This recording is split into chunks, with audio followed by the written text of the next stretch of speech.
Now, okay, I'm going to dive into this a little further. So, do you want to maintain a balance on there? Obviously, let's say, I mean, just starting out, you're going to have a $300 limit. You want to use it sparingly, but pay it off every month, right?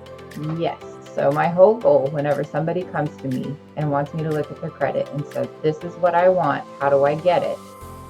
That's credit, business funding. There's so many subjects that touch on credit, right? Mm-hmm.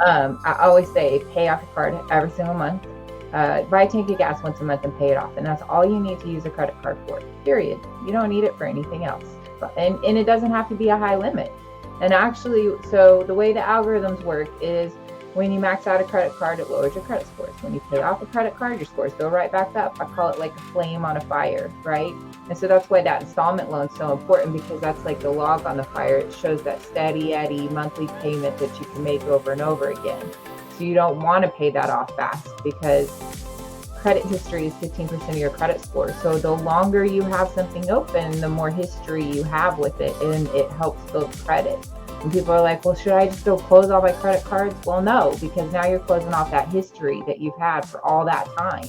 And so you can let them phase out. Say you have 10 credit cards, you're like, I'm done with credit cards. Then you can let them phase out or use one every 6 months so that they keep it open, because if you don't use it, you lose it.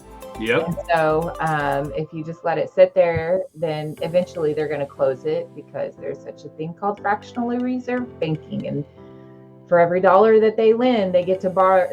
For every dollar that, say $10 that you borrow, they get to lend 100 times that, or 10 times that. Fractional, Google it, fractional reserve banking. Anyway, so if you don't use their credit, then they'll go lend it to somebody else so that they can lend more money.